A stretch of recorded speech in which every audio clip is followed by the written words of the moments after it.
to sing a small piece of song for the glory of God, then I wish to go ahead with my testimony. கர்த்தருடைய மகிமைக்காக ஒரு சிறிய பாடலை பாடிக்கொண்டு என் சாட்சியை சொல்ல விரும்புகிறேன்.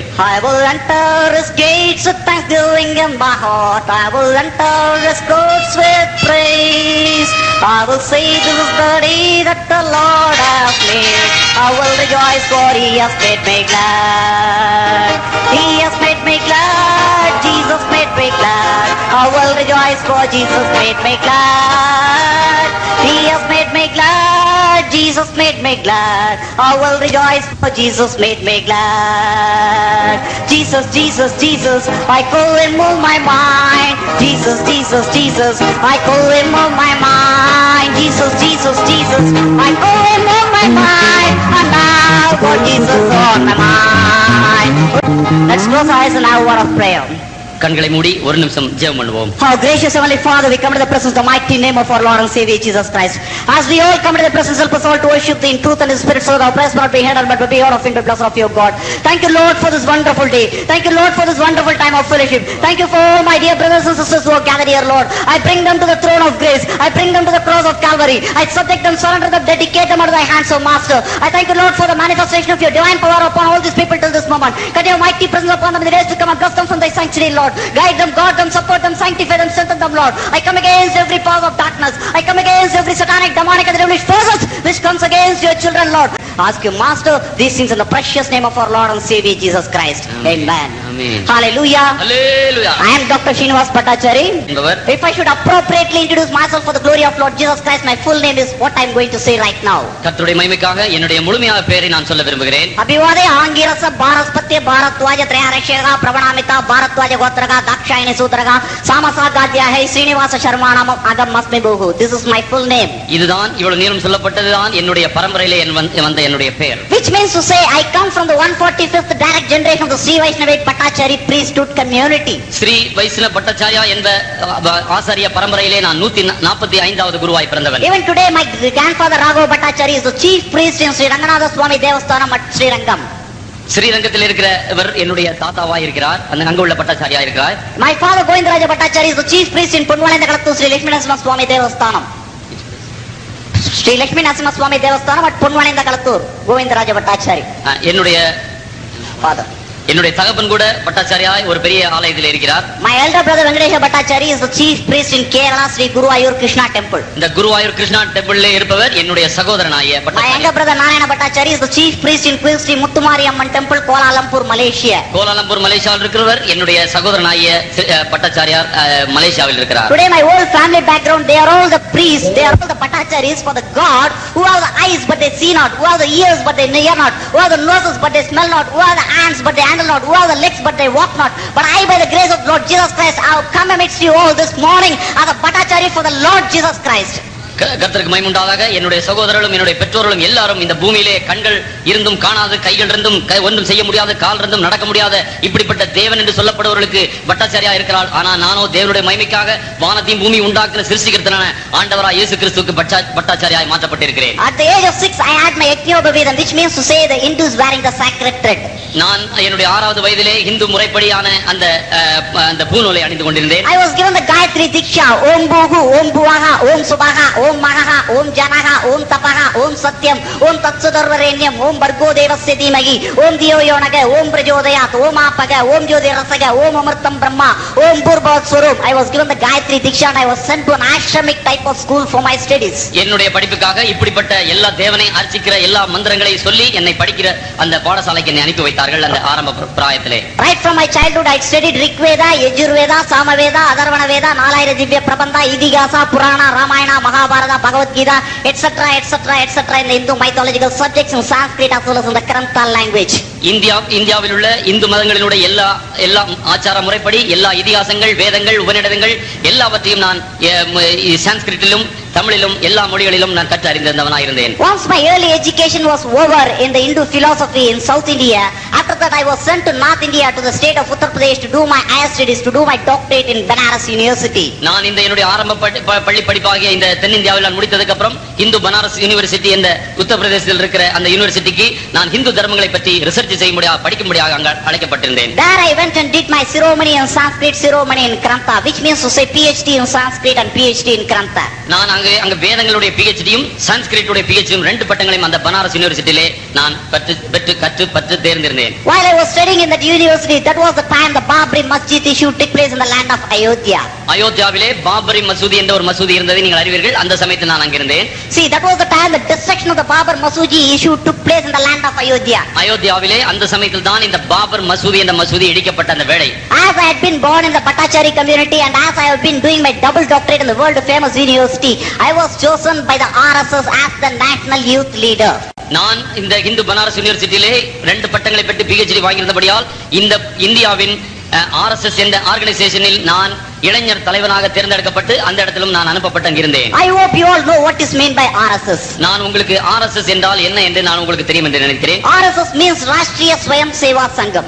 ராஷ்டிரிய ஸ்வயம் சேவாக் சங்கம் என்பதுதான் RSS என்ற கழகம். It's an organization that has been founded by one Dr. Edgewar in the land of Varanasi in the year of 1920. 1920 ஒரு டாக்டர் ஒருவர் வாரணாசியில் தானே இந்த கழகத்தை ஆரம்பித்தார். The aim and objective of this organization is to stop foreign religion coming into India. இந்த கழகம் ஏன் ஆரம்பிக்கப்பட்டது என்றால் வெளிநாட்டிலிருந்து எந்த விதமான மத முறைப்பாடுகளும் இந்தியாவுக்குள் வரக்கூடாது என்பதே. Especially to mention this RSS is deadly against Christ and Christianity being proclaimed in the land of India. விசேஷமாக இந்த RSS எதுக்காக இந்தியாவுக்கு ஆரம்பிக்கப்பட்டது என்றால் கிறிஸ்தவ மதம் என்பது இந்தியாவுக்குள் எப்படியாகினும் வரக்கூடாது என்பதே. When I was with such an organization as the national youth leader, my personal commitment was to demolish the mosque then and there.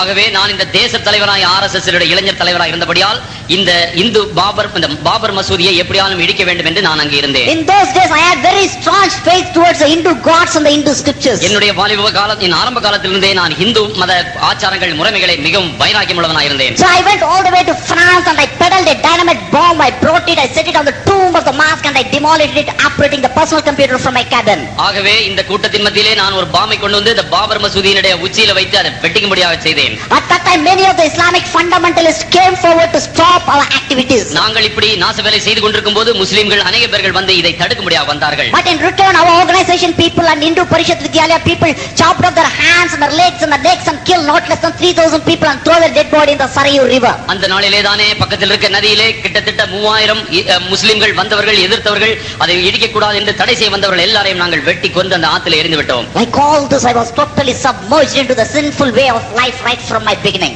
என்னுடைய வாழ்க்கை ஆரம்பத்திலிருந்தே இப்படிப்பட்ட ஒரு பாவ நாச வேலைகளிலே நான் ஈடுபட்டு மூழ்கி இருந்தேன். It's all the reason because I sincerely believed the Hindu gods and the Hindu philosophy. ஏன் எனக்கு இவ்வளவு வைராக்கியம் என்றால் இந்து முறைகளும் ஆச்சாரங்களும் நான் மிகவும் ஊறி போய் எனக்குள்ள இருந்தது. But at last I understood Hinduism could not give me the eternal life that I wanted in my life.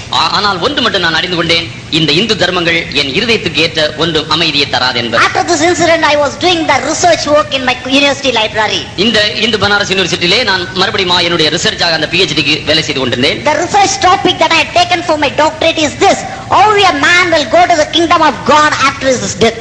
நான் இந்த டாக்டரேட்டுக்காக நான் பண்ண ரிசர்ச் என்னவென்றால் மனுஷன் மரித்ததற்கு அப்புறம் தேவனுடைய சன்னிதானத்தில் எப்படி போய் சேருவான். How a man will reach the Brahma Pada or Sriman Narayan Pada, how he can go to the kingdom of God. Sivan பாதம் என்று சொல்கிறார்களே, இப்படிப்பட்ட இந்த மோட்ச பதத்தை எப்படி ஒரு மனுஷன் அடைவான் என்பதே நான் எடுத்துக்கொண்ட ரிசர்ச்சினுடைய ஒரு பதமாக இருக்கிறது. While I was going through many books in the library, one old sannyasi came to the university library and he called me out of the library. இப்படி தான் ஒரு நாள் நான் என்னுடைய இந்த நூலகத்திலே போய் புத்தகங்களை ஆராய்ச்சி செய்து கொண்டிருக்கும் போது ஒரு ஹிந்து சன்னியாசி போன்ற ஒருத்தர் காவி உடை வஸ்திரம் தரித்தவர் ஒரு நாள் வந்து என்னிடத்தில் வந்தார். He was having a very long beard, he was having a very long hair in his head. அவருக்கு ஒரு நீளமான முடிகள் இருந்தது, தாடிகள் இருந்தது, பெரிய நிலையங்கி தரித்தவராய் என்னிடத்தில் வந்தார். He was வந்தார். only wearing an ordinary saffron dhoti, that's all. அவர் ஒரு சாதாரண ஒரு காவி வஸ்திரத்தையும் ஒரு வேஷ்டியும் அணிந்திருந்தார். He called me out and he gave me a small piece of paper and he walked out. I never knew who he is, what is his name, where does he come from also. நான் இங்கே இப்படி ஆராய்ச்சி செய்து கொண்டிருக்கும்போது ஒரு பேப்பரை என்னிடத்தில் கொடுத்துவிட்டு போய்விட்டார். அவர் யார் என்று எனக்கு தெரியாது, அவர் ஏன் கொடுத்தார் என்று தெரியவில்லை. After he has gone, I took that small piece of paper inside the library and I started to go through what is given in that paper. எனக்கு ஒரு சின்ன துண்டு பேப்பரை கொடுத்ததனால் அந்த துண்டு பேப்பரில் என்ன எழுதி இருக்கிறது என்பதை நான் நூலகத்திற்குள் போய் சென்று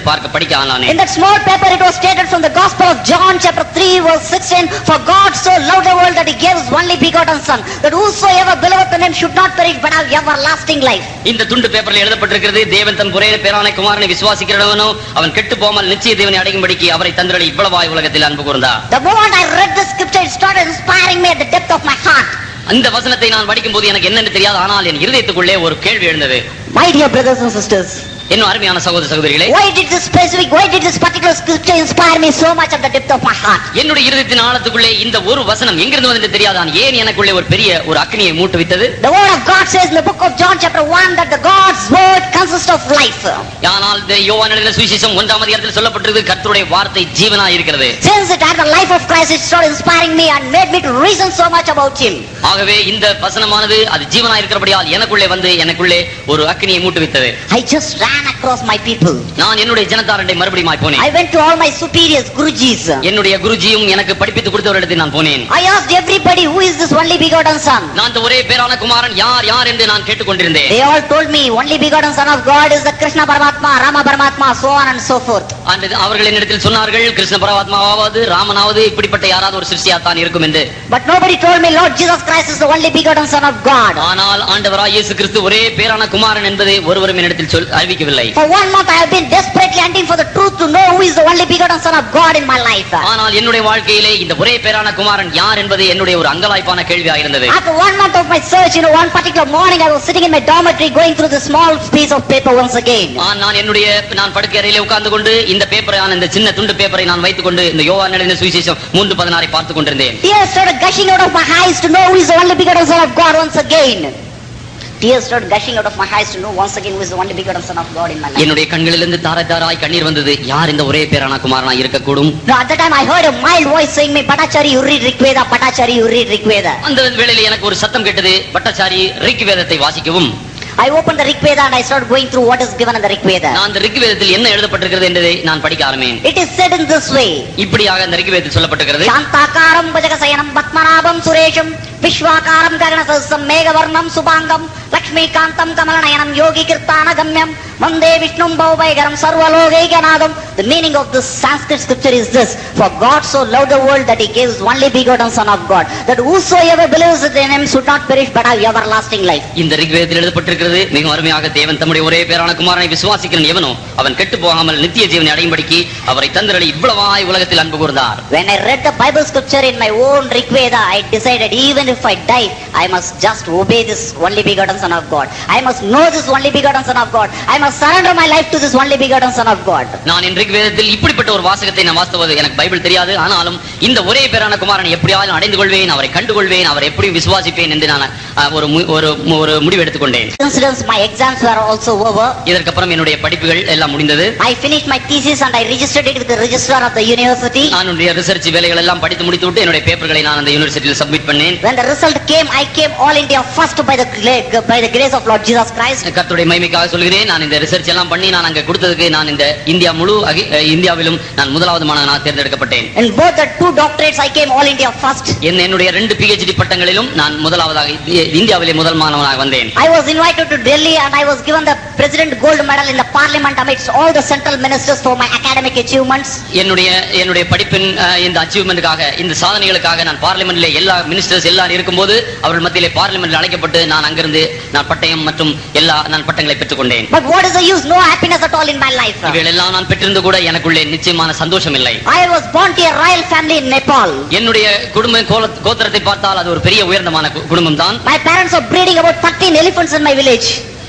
My parents are breeding about 13 elephants in my village. என்னுடைய பெற்றோர்கள் கூட 30 அல்லது 13 யானைகளை கூட அவர்களுடைய கிராமங்களில் வைத்திருக்கிறார்கள். We have 108 Dive Kshetras across the world where we are the chief priests in the temples. நாங்கள் இந்த இப்படிப்பட்ட பெரிய இந்தியா உலகத்தில் உள்ள எல்லா ஆலயங்களிலும் முக்கியமான அதாவது சீஃப் பிரீஸ்ட் பிரதான ஆசாரியர்களா அல்லது பூசாரிகளா நாங்கள் இருக்கிறோம். I had obtained double doctorate from the world famous university. இந்த உலகத்திலே மிகவும் பிரசித்தி பெற்றதான ஹிந்து பனாரஸ் யூனிவர்சிட்டியிலே 2 டாக்டரேட் பட்டங்களை பெற்றிருக்கிறேன். I had taken double gold medal from the president of India. இந்த இந்திய ஜனாதிபதியிடத்திலே தங்க பதக்கம் மற்றும் பட்டயத்தை நான் பெற்றிருக்கிறேன். What is the use? No use at all. ஆனால் இவைகள் எல்லாம் எனக்கு பிரயோஜனமாக இருக்கவில்லை. No peace of mind, no joy in my life. எனக்குள்ளே சமாதானம் இல்லை, அப்படிப்பட்ட சந்தோஷமும் இல்லை. The word of God says in the Bible. ஆனால் இந்த வேத வசனம் சொல்கிறது, if a man gains the whole world and if he loses his soul, what can he compensate to that? ஒரு மனுஷன் உலகம் பூரா ஆதாயப்படுத்திக் கொண்டு தன் ஆத்மாவை இழந்து போட்டால் அவனுக்கு என்ன பிரயோஜனம்? There is no use at all. ஒரு பிரயோஜனம் இல்லை. There was a great vacuum at the depth of my heart. என்னுடைய இருதயத்தின் ஆழத்திலே ஒரு பெரிய வெற்றிடம் இருந்தது. Still I did not know that Jesus is the savior of the world. ஆகவே இயேசுதான் இந்த உலகத்தின் இரட்சகர் என்பதை நான் அறியாதிருந்தேன். Still I do not know Jesus is the only begotten son of God. ஆகவே இயேசு கிறிஸ்துதான் மெய்யான தேவன் என்பதை கூட நான் அறியாதிருந்தேன். Still I do not know that Jesus is the prince of of peace. ஆகவே இயேசுதான் சமாதான பிரபு என்பதை நான் அறியாதவனாய் Since இருந்தேன். I do not know Jesus is the Redeemer of this world. இந்த உலகத்தின் இரட்சகர் மீட்பர் இயேசு என்பதை நான் அறியாதவனாய் இருந்தேன். In such a condition, I was returning back to Tamil Nadu.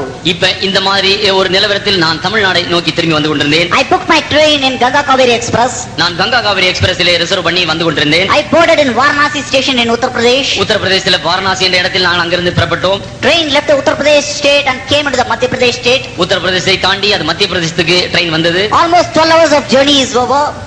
என்னுடைய பிரயாணங்கள் எல்லாம் ஒரு யுத்தமாகவே இருந்தது. Almost 12 hours of journey is over. 12 மணி நேரங்கள் நான் பிரயாணம் பண்ணி முடித்திருந்தேன். All the while I was forced to read John 3:16. ஆனால் இந்த எல்லா வேளைகளிலும் இந்த எனக்கு கொடுக்கப்பட்ட துண்டு பிரதியில் இருக்கிற இந்த யோவான் 3:16 வாசித்துக் கொண்டிருந்தேன். Something insisted me that I should keep on meditating on that scripture. ஆனால் எனக்குள் ஏதோ ஒரு சக்தி சொல்லிக் கொண்டிருந்தது, இதை நீ ஆராய்ச்சி செய்து கொண்டு இதை படிக்க வேண்டும் என்று. So I kept on meditating till the train came to Madhya Pradesh. மத்திய பிரதேசத்துக்கு வரும் வரை நான் அந்த ட்ரெயினிலே அந்த ரயிலில் இந்த வசனத்தை தியானித்துக் கொண்டே இருந்தேன். As soon as the train came to the Madhya Pradesh state near the Jabalpur junction, Jabalpur என்ற இடத்தில் மத்திய பிரதேசத்துக்குள்ளே இந்த ட்ரெயின் வந்த உடனே it was midnight 2 o'clock. இது நடு இரவு 2 மணி ஆயிருந்தது. The railway staff want to stop the train for a small coffee break. அந்த நடு நசி வேளையிலே ஒன்லி ஒரு 2 நிமிஷத்துக்கு மட்டும் ட்ரெயின் அங்கே நிற்கும். At that time I was hearing a voice saying me, Bhattacharya, you must get down in the station, you must get down in the station. ஒரு அபூர்வமான துணி என் காதில் ஒலித்துக் கொண்டிருந்தது, பட்டச்சாரி ஸ்ரீனிவாச பட்டச்சாரி இங்கே இறங்கு. I was wondering why I must get down in the station. ஆனால் நான் ஆச்சரியப்பட்டேன், நான் எதற்கு இந்த நடுநிசி வேளையில் இங்கே இறங்க வேண்டும்? I don't have any relatives here. இங்கே யாருமே இல்லையே. I don't have any friends here. இங்கே நண்பர்களோ உற்றார்களோ யாரும் I இல்லை. don't have any known people there. இங்கே தெரிந்தவர்கள் கூட யாரும் இங்கே இல்லையே. Moreover, I do not know the local language of that place. இந்த இடத்தில் பேசப்படுகிற எனக்கு இந்த பாஷைகள் கூட தெரியாது. Why should I get down? நான் ஏன் இறங்க வேண்டும்? I said I won't get down. நான் இறங்க மாட்டேன் என்று சொல்லிக் But the கொண்டேன். more I tried to resist my thought, the more I felt that I should definitely get down there. And if I do not get down there, I felt like as if my head would crack. நான் இறங்கக்கூடாது நினைத்துக் கொண்டிருக்க வேளையிலே நான் இறங்க வேண்டும் என்று எனக்குள் பெரிய ஒரு சக்தி தூண்டப்பட்டிருந்தது. நான் அப்படி செய்யவில்லை என்றால் என் தலை வெடிக்கும் என்று கூட நினைத்தேன். After that I silently got down there. நான் மௌனமாக அந்த ஸ்டேஷனில் இறங்கினேன். After few minutes the train also left the station and went off to Madras. சில நிமிடங்கள் கழித்து அந்த ட்ரெயின் மெட்ராஸை நோக்கி வந்து போய்விட்டது. There was nobody in the midnight in the railway station. அது நடுநிசி வேளையாயிருந்தபடியால் அந்த பிளாட்ஃபார்மில் ஒருவரும் இல்லை. Only the railway TTR and the railway stewards who are selling tea and coffee were standing there. அந்த டீ காபி வித்துக் கொண்டிருக்கிறவர்கள் மட்டும் அந்த டிடிஆர் மட்டும் அந்த பிளாட்ஃபார்மில் இருந்தால் வேறு ஒருவரும் இல்லை. They all started to give a funny look upon me. அங்கே உள்ளவர்கள் என்னை ஆச்சரியப்படுமாய் பார்த்தார்கள். The reason because the way I look today in front of you is not the same the way I was looking some 4 years back. அவர்கள் ஆச்சரியப்படுறதுக்கு ஒரு காரணம் இருந்தது. இன்று நீங்கள் காண்கிற விதமாய் நான் அந்த நாட்களில் இருக்கவில்லை. In those days I had a very long kudumi in my head. எனக்கு தலையிலே பின்னாடி ஒரு குடுமி இருந்தது. And in the front portion of my head there will be no hair at all. எனக்கு தலையில் முன்னாடி சவரம் பண்ணப்பட்டு இங்கே முடி ஒன்றும் இல்லாது இருந்தது. I always had a sangu and chakras diamond studs in my ears. ஒரு சங்கு சக்கரம் போன்ற 2 காதணிகளை கூட நான் தொங்க விட்டிருந்தேன். I had a Samashana identification in my shoulders. என்னுடைய தோள் பட்டைகளில் கூட இப்படிப்பட்ட இந்த தாயத்துகளை அணிந்திருந்தேன். I have a Paranyasam identification over my body. உத்தராட்சர மாலை போன்ற மாலைகளை நான் என் சரீரத்தில் அணிந்திருந்தேன். I never use pant or shirts. I wear only the dhoti and put a small towel on my body. That is all. நான் இந்த மாதிரி நீங்க காண்கிற போது பேண்ட் ஷர்ட் எல்லாம் ஒன்றும் போடுவதில்லை. நான் ஒரு வேஷ்டி மட்டும் அணிந்து ஒரு துண்டை போட்டிருந்தேன். I was more looking like an orthodox Hindu priest. நான் ஒரு மிகவும் ஆச்சார முறைப்படி நடக்கிற ஒரு ஹிந்து பூஜாரியா இருந்தேன். But today I am totally changed. ஆனால் இன்று நான் மாறினவனாய் இருக்கிறேன். It's because the word of God says in the Bible. ஆகவே இந்த வேத வசனம் சொல்கிறது, if a man be in Christ is a new creation, all old things passeth away and everything becomes new. ஒருவன் கிறிஸ்துவுக்குள் இருந்தால் அவன் புது சிருஷ்டியா இருக்கிறான், பழையவைகள் எல்லாம் ஒழிந்து போயின.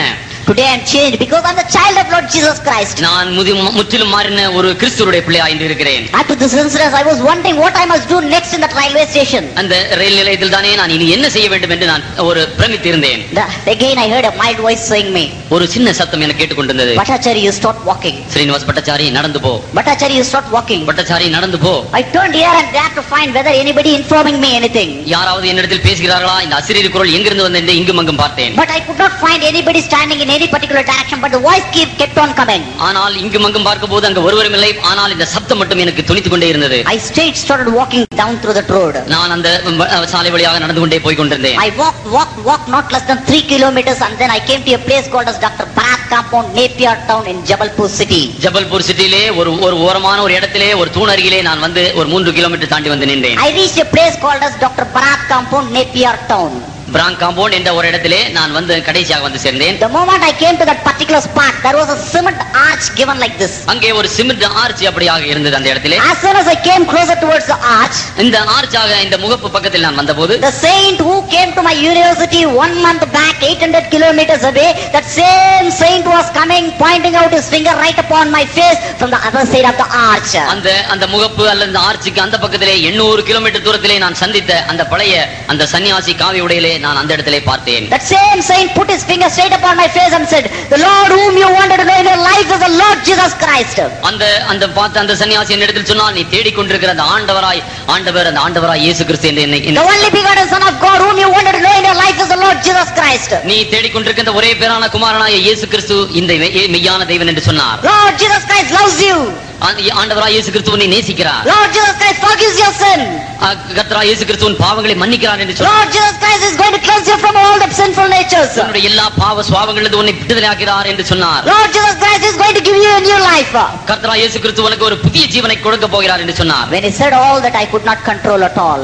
அவர் இவைகளெல்லாம் என்னிடத்தில் சொன்னபோது என்னால் தாங்க கூட முடியவில்லை. See, he did not come in a Tata Sierra car to preach the gospel to me. ஒரு டாட்டாவோ அல்லது சிலோ கார்ல வந்து என்னிடத்தில் சுவிசேஷத்தை சொல்லவில்லை. He did not come with a Raymond's or Park Avenue coat and suit to preach the gospel to me. என்னிடத்திலே அவர் ஒரு பெரிய கோட் சூட் போட்ட ஒரு பெரிய மனிதராய் என்னிடத்தில் வரவில்லை. He was an ordinary man, very old man, very simple man. ஒரு சாதாரணமான ஒரு வயசான ஒரு வயோதிக ஒரு அன்பரை போல அவர் வந்தார். But he was filled with the resurrected power of the Lord, which made him preach the gospel to me. அவர்தானே என்னிடத்தில் அந்த சுவிசேஷத்தை சொல்லபோது அந்த உயிர்த்தெழுந்த வல்லமை அங்கே இருந்தது. I humbled myself at his presence. நான் அவருடைய சமூகத்தில் நான் என்னை தாழ்த்தினேன். And I yielded myself unto that saint. அந்த பரிசுத்தவானிடத்தில் நான் என்னை சமர்ப்பித்தேன். From there he took me to a place called as Bidagad. Bidagad என்ற ஒரு இடத்திற்கு என்னை கூட்டிக் கொண்டு போனார். That is where the Narmada river flows in very high velocity. அங்கே மிகவும் வேகமாக ஓடுகிற ஒரு ஆறு இருந்தது. Narmada river.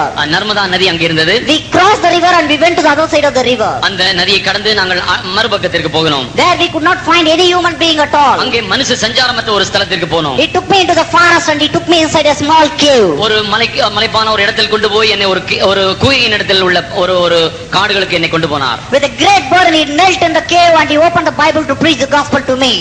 மிகவும் பயபக்தியோடு வேத வசனத்தை திறந்து என்னிடத்தில் பேச ஆரம்பித்தார். He told me how God created the heaven and the earth.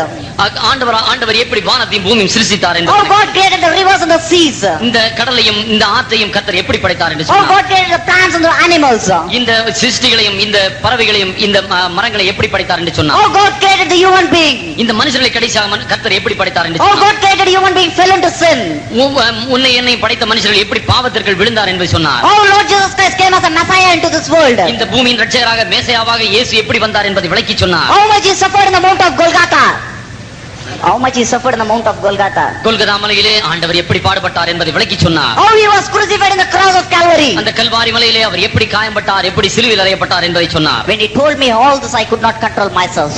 இவை எல்லாவற்றையும் அவர் எனக்கு விவரித்து காட்டின போது என்னால் அடக்க முடியவில்லை. It's because in Hinduism we got 30 into 3 crores of gods. ஏனென்றால் இந்து மதத்திலே நாங்கள் 33 கோடி தேவர்கள் இருக்கிறார்கள் என்று அறிவோம். But none of the god came and died for my sins. ஆனால் ஒரு தேவன் கூட இந்து மதத்திலே எங்களுக்காக என் பாவத்துக்காக மரிக்கவில்லை. Here we find something so unique that Jesus Christ came and died for my sins. ஆனால் இங்கே ஒரு அற்புதமான ஒரு நிகழ்ச்சி அது ஒரே இடத்தில் காணப்படுகிறது. ஆண்டவர் வந்து மனுஷருக்காக மரித்தது. Even Hinduism says very sincerely in the Samaveda.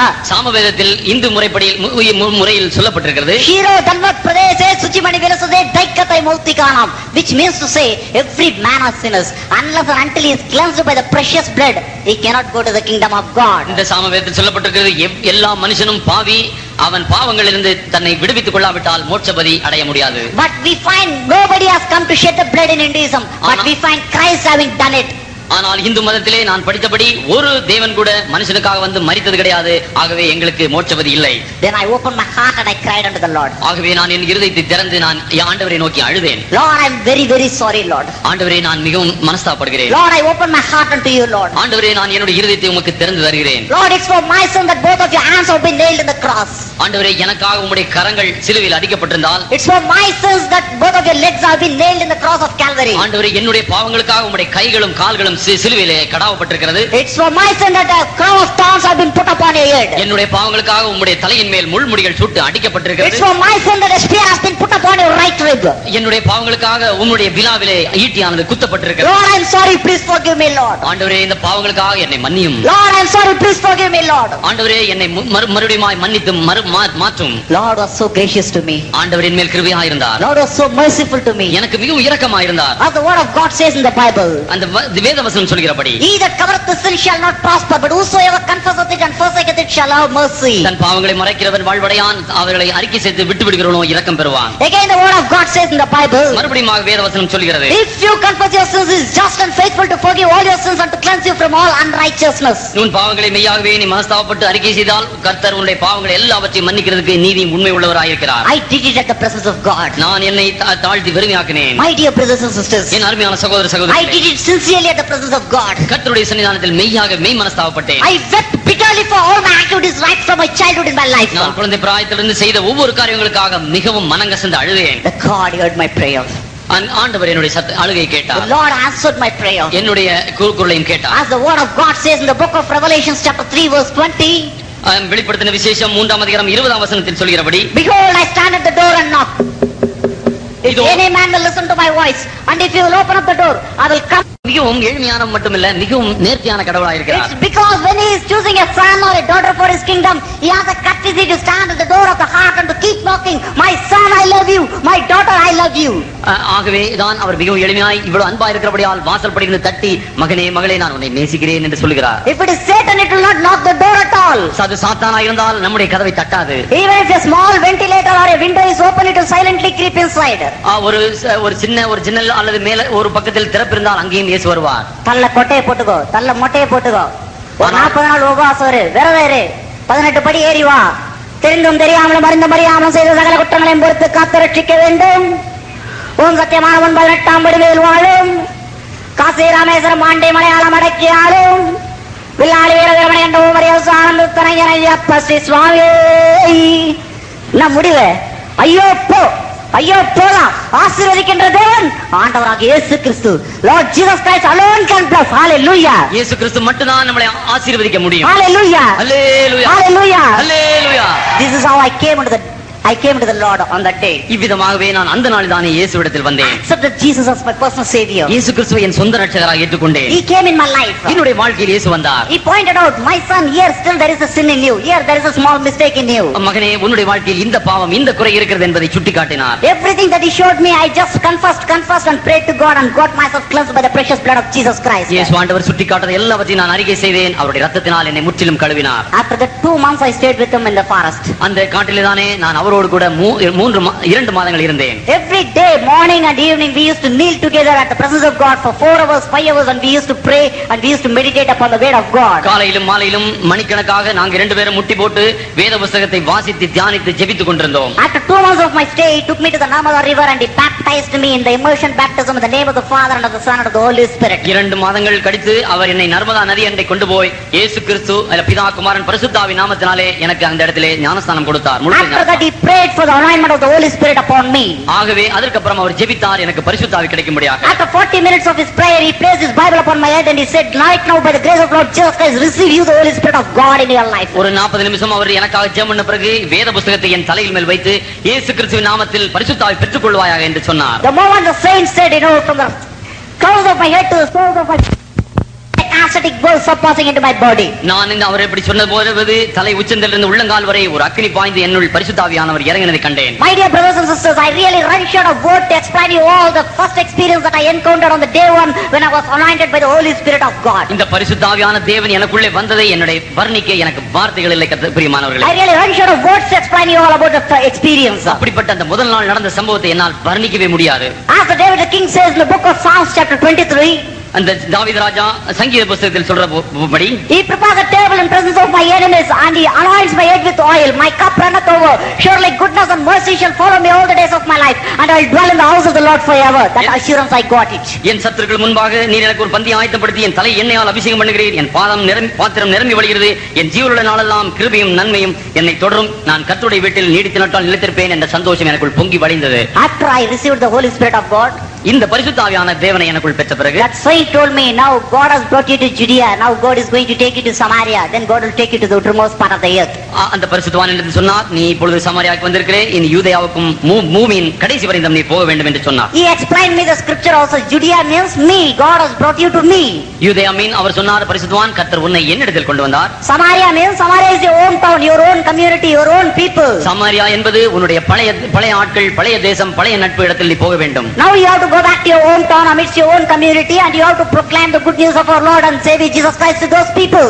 அவர் சொன்னார், நீ சமாரியாகிய உன்னுடைய தேசத்தாருக்கும் உன்னுடைய ஜனத்தாருக்கும் போய் சுவிசேஷத்தை சொல்ல வேண்டும். I went back to my hometown in Nepal. நேபாளில் இருக்கிற என்னுடைய சொந்த வீட்டுக்கு போனேன். But the moment I reached home, my parents were standing outside. நான் அங்கே சென்றபோது என்னுடைய பெற்றோர்கள் வெளியே நின்று கொண்டிருந்தார்கள். My father did not allow me to go inside the house. என்னுடைய தகப்பனார் என்னை உள்ளே போக அனுமதிக்கவில்லை. படுவாவே பாப்பானா உன படிக்க அனுப்பிச்சேனடா, 2 தங்க மெடல் நீ வாங்கலன்னு யாரா எழுதுது, இப்படி திரும்பி வரைச்ச பட்டத்தோட பறையனாய் திரும்பி வந்திருக்கேன்னு சொல்லிட்டு என்னை வீட்டு வாசலே நிக்க வச்சுட்டாங்க. They made me stand at the door of my house. என்னுடைய நிலவரத்தை பார்த்தார். நான் உன்னை ஒரு பாப்பானாக இப்படி நான் அனுப்பி வைத்திருந்தேன், நீ படிக்க வேண்டும் என்று. உன்னை யார் இப்படி பட்டம் பெறுவதற்காக இப்படி எல்லாம் செய்து கடைசியில நீ இப்படிப்பட்ட ஒரு கீழ்ந்த ஜாதியாய் மாறிவிட்டாய் என்று நினைத்தார். He called one of the Bhattachari இன்னொரு பட்டாச்சாரியாக அழைத்தார் and sent him to the temple to bring a kalasa of Ganges water. ஒரு கங்கை நதியினுடைய தண்ணீரை ஒரு கலசம் கொண்டு வரும்படியாக சொன்னார். My father said, no, you cannot go inside, you are defiled now, I want to give you a holy bath. அவர் சொன்னார், நீ இந்த சரீரத்திலே என் வீட்டுக்குள் வந்தால் அதை தீட்டுப்படுத்துவாய், இங்கே தான் நில்லு, உன்னை நான் சுத்தமாக்க வேண்டும் என்றார். He poured that water upon me once again and he gave me a bath.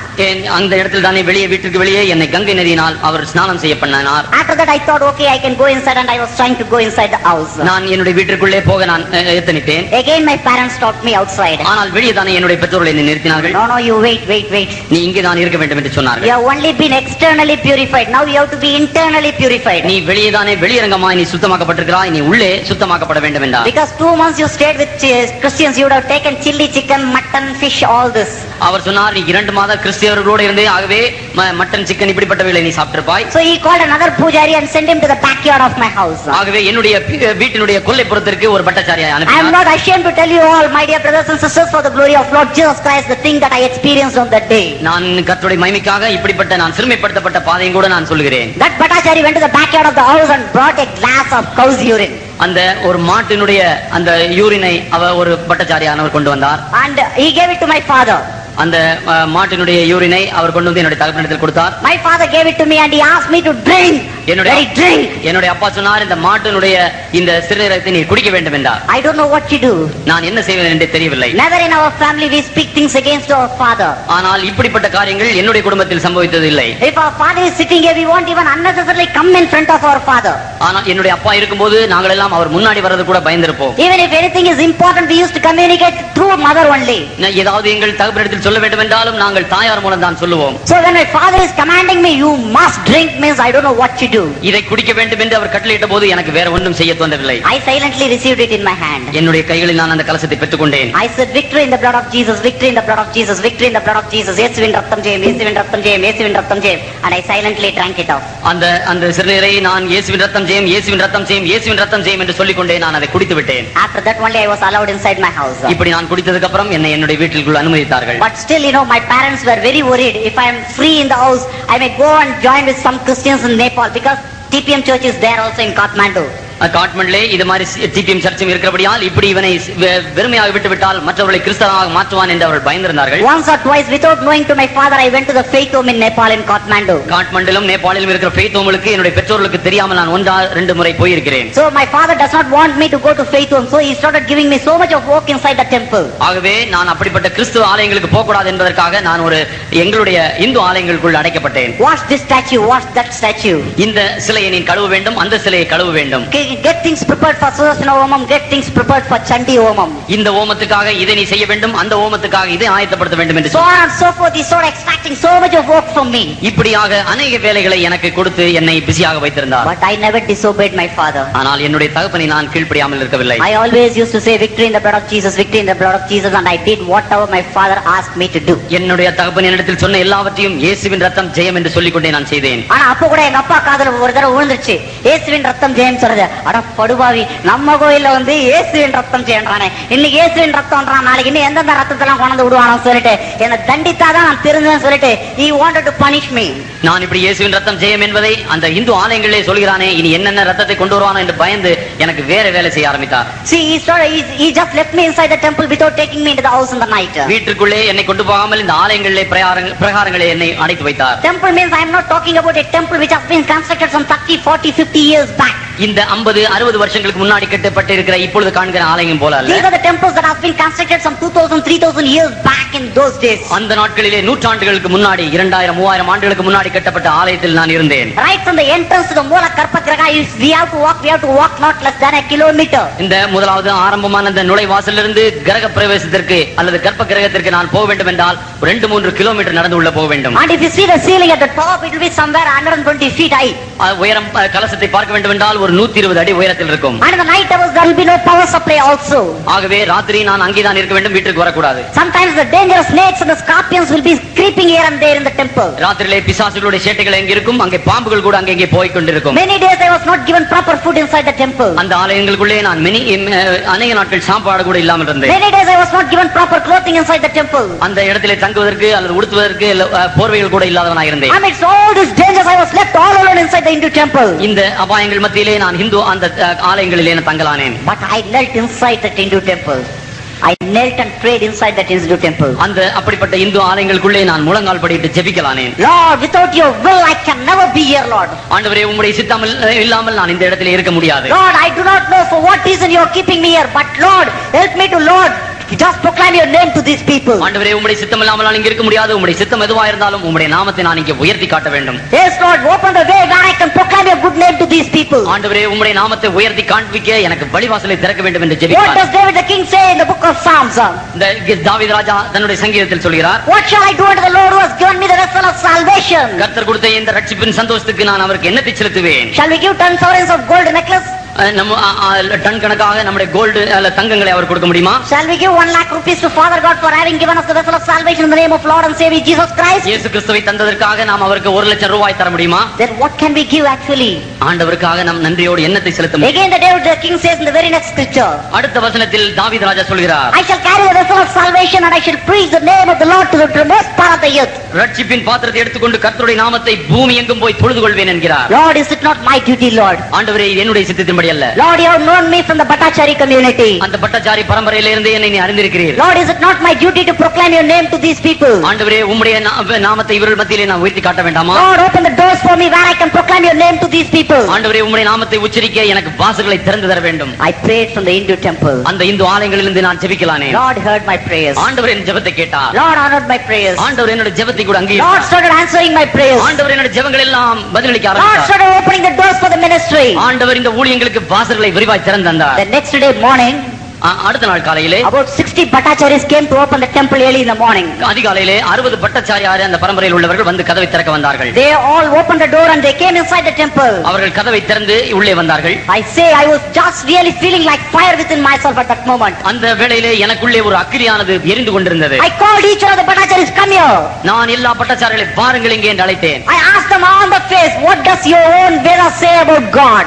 உங்களுடைய ஆண்டவரை பற்றி உங்கள் ஒவ்வொருடைய வழிகள் என்ன என்று அவர்களிடத்தில் கேட்டேன். What does Hinduism say about God? கர்த்தரை பற்றி இந்து மதம் என்ன சொல்கிறது என்று Who கேட்டேன். is the true God in Hinduism? Hindu மதத்தில் மெய்யான தெய்வன் யார் என்று அவர்களிடத்தில் What கேட்டேன். are the characteristics of God that's mentioned in the religion of Hinduism? Hindu மதத்திலே ஆண்டவர் என்பதும் அவருடைய சுரூபம் எப்படி இருப்பது என்று வர்ணிக்க முடியுமா என்று How கேட்டேன். a man after the death can go to the kingdom of God? What does Hindu religion say about it? ஒருவன் மரித்த பிறகு பரலோகம் போக வேண்டும் என்றால் இந்து மதத்திலே அவனுக்கு என்ன வழி என்று கேட்டேன். Who can be the true God to bring salvation for the mankind in life? மனுஷனுடைய பாதையிலிருந்து அவனை ரட்சித்து பரலோகம் கொண்டு வருவதற்கு வழி என்ன என்று அவரிடத்தில் கேட்டேன். How does all the Hindu philosophy speaks about the salvation of the mankind? Hindu மதங்கள் மத ஆச்சாரங்கள் மனுஷனுடைய ரட்சிப்பை குறித்து என்ன சொல்கிறது என்று கேட்டேன். Whom does it proclaim to be the savior of the world? இந்த உலகத்தின் ரட்சகர் யார் என்பதை அது வர்ணிக்கிறது என்று கேட்டேன். Whom does it proclaim to be the redeemer of this world? இந்த உலகத்தின் மீட்பர் யார் என்பதை அவரிடத்தில் கேட்டேன். For example, உதாரணமாக, Om Sri Brahmaputraya Namaha. What does it mean by it? Om Sri Let us say only concrete. Okay. Om Sri Brahmaputraya Namaha. What does it mean by it? இந்த பெயரை சொன்னால் என்ன என்ற அர்த்தம் என்று கேட்டேன். The only begotten Son of God, I worship thee. ஒரே பேரான குமாரனே உம்மை நான் அர்ச்சிக்கிறேன். Who is the only begotten Son of God? ஆனால் யார் இந்த ஒரே பேரான குமாரன்? It's the Lord Jesus Christ. ஆண்டவராகிய இயேசு கிறிஸ்து. Om Sri Umataya Namaha. What does it mean by that?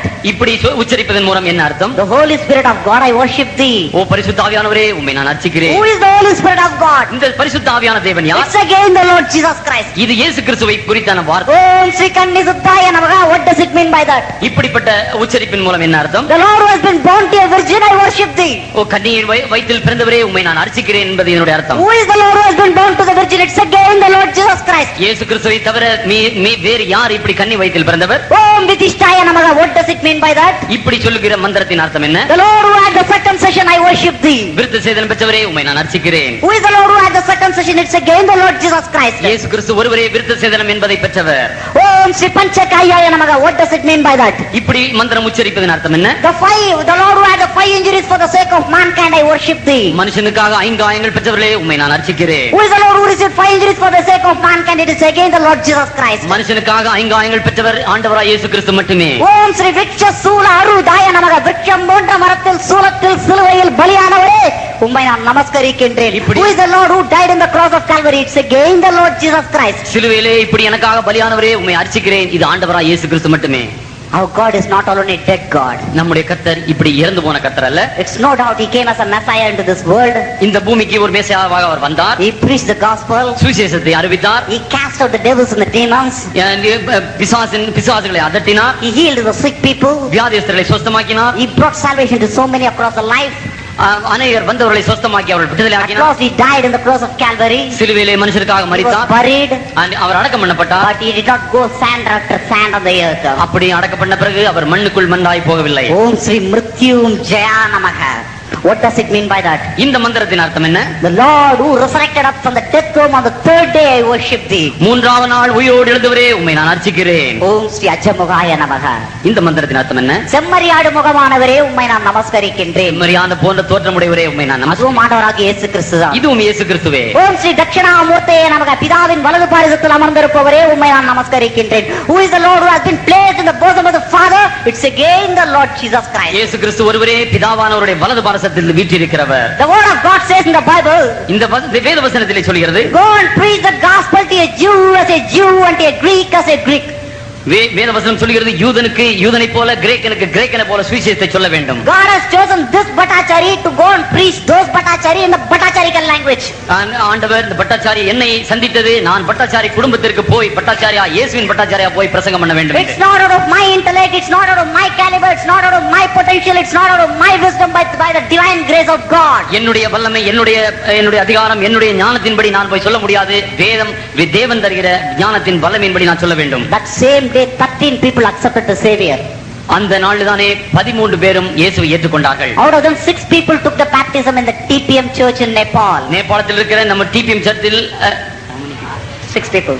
நம்முடைய சபையில் தானே 6 பட்டாச்சாரியர்கள் ஞானஸ்தானம் பெற்றிருக்கிறார்கள். Today they are the staunch believers of the TPM church in Nepal. நேபாளத்தில் இருக்கிற இந்த நம்முடைய சபையிலே அவர்கள் மிகவும் வைராக்கியமுள்ள பக்தர்களாய் விசுவாசிகளாய் இருக்கிறார்கள். Recently the second TPM church has also come in Nepal. For that, one among the 6 brothers has given the land freely for constructing the church. இந்த 6 பட்டாச்சாரிய பரம்பரையில் வந்த சகோதரர் ஒருவர் சொந்த நிலத்தை கொடுத்து இரண்டாவது சபை ஸ்தாபிக்க அங்க உதவி செய்திருக்கிறார். God did it for the glory of God. கர்த்தருடைய மகிமைக்காக கர்த்தர் செய்கிறார். God did it for the glory of God. கர்த்தர் தம்முடைய மகிமைக்காக எல்லாவற்றையும் செய்கிறார். Like this I was with those people for 6 months inside the temple. இப்படியாக நான் அவர்களோட 6 மாசம் அந்த ஆலயத்துக்குள் இருந்தேன். In the meanwhile RSS people came to know about me.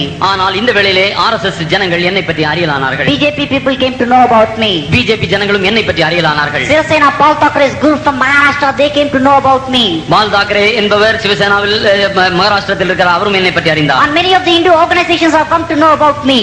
Hindu தர்மத்தில் இருக்கிற அநேக பேர்கள் என்னை பற்றி அறியலானார்கள். They all came to Nepal and pulled me out of the temple. ஒரு நாள் நேபாளுக்கு இவர்கள் எல்லாரும் வந்து என்னை ஆலயத்தை விட்டு வெளியே இழுத்தார்கள். They thrashed me mercilessly like anything. என்னை எல்லாரும் அடித்து நொறுக்கினார்கள். They fractured both my hands. என்னுடைய 2 கைகளையும் உடைத்து போட்டார்கள். Even today the hand that you are seeing me is not the original one, it's an artificial one. நீங்கள் காண்கிற இந்த கைகள் எனக்கு உண்மையான என்னுடைய கைகள் அல்ல, இது செயற்கையாக வைக்கப்பட்ட கைகள். In both the hands and the elbows I got the steel plate and I got about 16 screws fixed in my elbow. என்னுடைய கைகளிலே இந்த ஸ்டீல் பிளேட்டை வைத்து எனக்கு 16 நட்டு ஸ்க்ரூ போல்ட்களை வைத்து அங்கே டைட் செய்திருக்கிறார்கள். And I was put fire in all parts of my body completely. They burnt me with acid.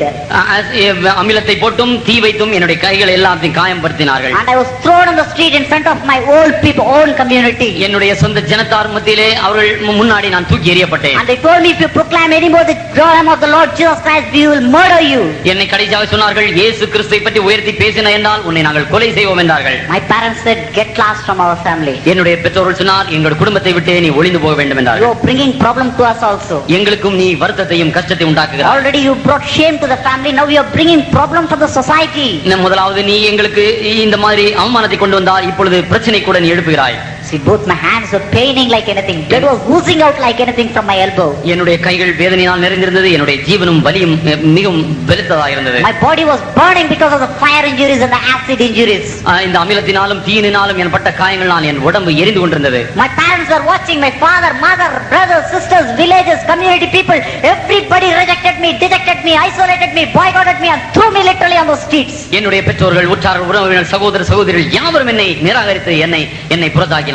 I just knelt then and there in that spot. அவர்கள் எல்லாருக்கும் முன்னாடி நான் அங்கே நான் முழங்கால் படியிட்டேன். I just looked into the face of God. நான் என்னுடைய ஆண்டவருடைய முகத்தை நோக்கினேன். I asked God, what's your promise to your children? ஆண்டவரே, உம்முடைய மகனுக்கு உம்முடைய வாக்குத்தத்தம் என்ன என்று கேட்டேன். Call upon me in the days of trouble and I shall deliver thee and you shall glorify me. ஆண்டவரே, ஆபத்து காலத்தில் என்னை நோக்கி கூப்பிடு, நான் உன்னை விடுவிப்பேன், நான் உன்னை விடுவிப்பேன், நீ என்னை மகிமைப்படுத்துவாய் என்று இருக்கிறதே. Lord, today I am in trouble, Lord, deliver me from this situation. ஆண்டவரே, நான் ஆபத்து காலத்தில் இருக்கிறேன், என்னை விடுதலையாக்கும் என்று கேட்டேன். I cried and I asked God. நான் அழுது கொண்டே ஆண்டவரிடத்தில் கேட்டேன். God blessed me. God heard my prayers. ஆண்டவர் என்னுடைய ஜெபத்தை கேட்டு என்னை ஆசீர்வதித்தார். God told me Judea is over, now Samaria is also over. ஆண்டவர் சொன்னார், யூதேயா முடிந்து விட்டது, சமாரியாவும் முடிந்தது என்றார். Now you proceed out in my name and I shall take care of you. நான் என்னுடைய நாமத்தில் நீ புறப்பட்டு போ, நான் உன்னை எடுத்துக்கொள்வேன் என்று சொன்னார். You want me to go out like that and do the ministry for you? Confirm me with your scripture, Lord, so that I could proclaim your name all through my life. ஆண்டவரே, என்னுடைய ஜீவகாலம் பரியந்தம் நான் உமக்காக பிரசித்த பண்ண வேண்டும் என்றால் எனக்கு உம்முடைய வசனத்தின்படி என்னோடு பேசும் என்று கேட்டேன். As a ministry scripture God gave me from the book of John chapter 1 verse 1 to verse 5. In the beginning was the word and the word was with God and the word was God and same came from God and dwelt among men and it is the light of man which bringeth men out of darkness. But the darkness comprehended it not. But to as many as God them comprehended, to them gave ye power to become the children of God. அவர் சொன்னார், அவர் உலகத்தில் இருந்தால் உலகம் அவர் மூலம் உண்டாயிற்று, ஆனால் உலகம் அவர் அறியவில்லை. அவர் சொந்தமானவர்களுக்காக வந்தார், அவர்கள் ஏற்றுக்கொள்ளவே. அவருடைய நாமத்தில் விசுவாசம் உள்ளவராய் அவரை ஏற்றுக்கொண்டவர்கள் எத்தனை பேரோ அத்தனை பேரும் அவருடைய பிள்ளைகளாகும்படி அவருக்கு அதிகாரம் கொடுத்தார். Based on this scripture I have an assurance that I am truly the child of God. ஆண்டவர் இந்த வசனத்தை தந்தவுடன் நான் உண்மையாகவே தேவனுடைய பிள்ளை என்று அறிந்து கொண்டேன். I stayed slowly managed and I went to the faith home in Nepal. உடனடியாக நான் நம்முடைய சர்ச் இருக்கிற அந்த faith homeல அந்த காட்மெண்ட்டுக்கு போனேன். There I got prayed. நான் அங்க போய் ஜெபம் பண்ணப்பட்டேன். Miraculously God provided me flight ticket. I came from Nepal, Kathmandu to Bombay, Nanavati Hospital and I had my complete treatment. நான் அங்க நேபாளில இருந்து நான் எனக்கு ஃளைட் டிக்கெட் கிடைத்து என்னை பாம்பேல ஒரு ஹாஸ்பிடல் கொண்டு வந்தார்கள். I took my complete treatment for 6 months and I became all right. நான் 6 மாசம் ஆஸ்பத்திரியில இருந்து மருத்துவம் எடுத்துக்கொண்டு நான் பூரண சுகமடைந்தேன். After that I went back to Nepal once again. நான் மறுபடியும் நான் நேபாளத்திற்கு போனேன். My house they did not open the door. They told me get lost once for all. என்னுடைய குடும்பத்தில் சொன்னார்கள், நீ ஒரே அடியாக எங்க வீட்டை விட்டு போய் விடு என்று சொல்லிவிட்டார். I don't know where to go, what to do in my life. நான் என்னுடைய வாழ்க்கையில் நான் எங்கே போய் என்ன செய்வேன் என்று தெரியாம இருந்தேன். I never knew in Christianity there is something called as Roman Catholic, Jehovah's Witness, Marthomite, Jacobite, Lutheran's Mission, Seventh-day Adventist, Baptist, Methodist, Achik, Puchik, some new names and all they are telling in India. No. I have not heard about all that. நான் என்னுடைய ஆரம்ப பிராயத்திலே இப்படி கிறிஸ்தவ மதங்கள்ல கூட கிறிஸ்தவர்கள் மத்தியிலே இப்படிப்பட்ட பல்வேறுவான ஜனங்கள் இருக்கிறார்கள், பல டினாமினேஷன்ஸ் இருக்குது என்பதை அறியாதவனாக இருந்தேன். All that I know in my life is the Father God, the Son, only begotten Son of God and the Holy Spirit of God. என் வாழ்க்கையில் நான் அறிந்து கொண்டதெல்லாம் பிதாவாகிய ஆண்டவர், அவர் அனுப்பின இயேசு கிறிஸ்து, அவர் அனுப்பின பரிசுத்த ஆவியானவர். Apart from that I know TPM doctrines and TPM faith homes where I can really sincerely grow in the Lord for the glory of God. இந்த திருத்துவ தேவனுக்கு அப்புறம் நான் அறிந்து கொண்டது இந்த டிபிஎம் faith home அவர்கள் கொடுக்கிற உபதேச சட்டதிட்டங்கள், இவைகளை நான் அறிந்து கற்றுக்கொண்டிருந்தேன். I can say in this 4 years of me having come into the Lord, it is the TPM doctrine that has really brought me up in the life for the glory of God. கர்த்தருடைய மகிமைக்காக சொல்கிறேன். இந்த dBm சபையினுடைய அந்த பெந்தெகோஸ்து சபையினுடைய இந்த சட்டதிட்டங்கள் உபதேசங்கள் தான் என்னை கர்த்தருக்குள்ளே இம்மட்டுமாய் நடத்தினது. After that I went into different parts of Nepal, interior villages, to proclaim the good news of the Lord Jesus Christ. நேபாளினுடைய பல கிராமங்களுக்கு போய் ஆண்டவராகிய இயேசு கிறிஸ்துவை பற்றி பிரசித்தம் பண்ண ஆரம்பித்தேன். I was excavated from Nepal country. I could not go back. ஆனால் என்னுடைய நேபாள் தேசத்திலிருந்து என்னை அங்கிருந்து விலக்கி விட்டார்கள். அங்கே நான் போக முடியாதவனானே. So I went to Tibet and I did the ministry in Tibet. Tibet என்ற தேசத்துக்கு நான் போனேன். I did the ministry there. அங்கேயும் போய் சில ஊழியம் செய்தேன். Then I came to North India. நான் வட இந்தியாவுக்கு வந்தேன். Then I came to Central India. மத்திய இந்தியாவுக்கு வந்தேன். Then I came to South India. இந்த தென் இந்தியாவுக்கு வந்தேன். Today, right from Kanyakumari up till Kashmir in this 4 years, God had taken me to each and every state, each and every district to proclaim the good news of the Lord. இயேசுவுடைய நல்ல நாமத்தையும் அவருடைய மகிமையும் நான் பிரசித்தம் பண்றதுக்காக கர்த்தர் என்னை கன்னியாகுமரியிலிருந்து காஷ்மீர் வரை உள்ள எல்லா தேசங்களுக்கும் எல்லா ஸ்டேட்டுகளுக்கும் என்னை கர்த்தர் கொண்டு போனார். Not only in India, God took me to Singapore, Malaysia, Hong Kong, France, Italy, Sweden, Belgium, East Germany, West Germany, Czechoslovakia, to all these countries to proclaim the good news what God has done in my life. இயேசு எனக்கு தந்த நல்ல சுவிசேஷத்தை நான் இப்படியாக India மட்டுமல்ல யூரோப்பியா மற்றும் eastern countries western countries இப்படி எல்லா தேசத்துக்கும் போய் இயேசுவை உயர்த்த கர்த்தர் எனக்கு உதவி செய்தார். I came without nothing, but I lacked nothing. நான் ஒன்றுமில்லாமல் வந்தேன், ஆனால் இப்பொழுது எனக்கு ஒன்றும் When I came to the ministry, I did not have even 50 naya paisa in my hand. ஆண்டவருக்கு ஊழியம் செய்ய முடியாது. நான் இறங்கிய போது என்னிடத்தில் 50 காசுகள் கூட இல்லாமல் இருந்தது. But I cannot say whether I had hungered in my life after coming into the ministry. ஆனால் ஆண்டவருக்காக ஊழியம் செய்ய நான் இறங்கினதுக்கு அப்புறம் நான் என்றும் பசியா இருந்ததில்லை. God is so gracious and God is providing me everything that I want day by day. ஆண்டவர் கிருபையாக இருந்து என் ஒவ்வொரு நாள் தேவைகளை கூட சந்திக்கிறார். Today also I am in the hit list. நானும் இன்று ஒரு மற்றவர்கள் என்னை அடிக்க முடியாது கொல்ல முடியாது அந்த ஹிட் லிஸ்ட்ல இருக்கிறேன். Just 10 days back I had come from Rajasthan to Tamil Nadu. 10 நாளைக்கு முன்னாடி நான் ராஜஸ்தான் இடத்திலிருந்து நான் இங்கே தமிழ்நாடுக்கு வந்தேன். I was circled by all the RJ RSS people and I lost all my properties there and I had come to Tamil Nadu. நான் என்னுடைய எல்லா சொத்து என்னுடைய வைத்திருந்த எல்லா உடைமைகளையும் நான் பறிபோகப்பட்டு நான் இங்கே தமிழ்நாடுக்கு வெறுமையாக வந்துள்ளேன். But government is giving me police protection and by the grace of God I am well off today. ஆனால் இந்த கவர்மெண்ட் கூட எனக்கு போலீஸ் பாதுகாப்பு தந்து நான் சுகமாக இருக்கிறேன். My dear brothers and sisters, அருமையான என்னுடைய சகோதர சகோதரிகளே, all the while you have been listening to my testimony for the glory of Lord Jesus Christ. கர்த்தருடைய மகிமைக்காக கொடுத்து வருகிற என்னுடைய சாட்சியை நீங்கள் இம்மட்டுமாய் கேட்டுக்கொண்டிருந்தீர்கள். I request you to get a step further towards the cross of Calvary so that your life would be a more blessing. கர்த்தருடைய சிலுவையை நோக்கி உங்களுடைய பாதங்களை எடுத்து வைக்கும்படியாக நான் உங்களை அழைக்கிறேன். Not only that, I humbly request each one of you to uphold your brother Dr. Bhattacharya in your prayers. உங்களுடைய சகோதரனாகிய பட்டாச்சாரி என்னை உங்களுடைய ஜெபங்களில் தாங்கும்படியாக வேண்டிக் கொள்கிறேன். Because the word of God says in the Bible, ஏனென்றால் வேதவசனம் சொல்கிறது, he that has put his hand on the plow and if he turns back is unworthy to the kingdom of God. ஏனென்றால் கலப்பின் மேல் ஒருவன் கை வைத்து பின்னோக்கி பார்த்தால் அவனுடைய நிலைமை பரிதாபமானது. Today you and me have put our hands upon the plow of the Lord Jesus Christ. இயேசு கிறிஸ்துவுக்காக நீங்களும் நானும் இந்த கலப்பின் மேல் கை வைத்திருக்கிறோம். Come what may, we must effectively till this Christian ground to produce 30, 60, 100-fold of fruits for the glory of Lord Jesus Christ. நம்முடைய வாழ்க்கையில் எது வேண்டாம் சம்பவிக்கட்டும், ஆனால் 30, 60, 100 மேனியாக கர்த்தருடைய களஞ்சியத்தில் நாம் பயிர்களை செய்து ஆண்டவருக்கு தர வேண்டும். And then only we can boldly say, as Saint Paul says in the Bible, I have run a good race, I have fought a good fight, I have kept up my faith, now I am going to receive the crown of life. அப்படி நாம் நல்ல கர்த்தருடைய பணியில் நல்ல வேலை செய்தால் தான் கடைசியாக என் ஓட்டத்தை முடித்தேன், விசுவாசத்தை காட்டுக்கொண்டேன், எனக்கு நீதியின் கிடம் வைக்கப்பட்டிருக்கு என்று சொல்ல முடியும். See, in the beginning Apostle Paul was really torturing all the early believers.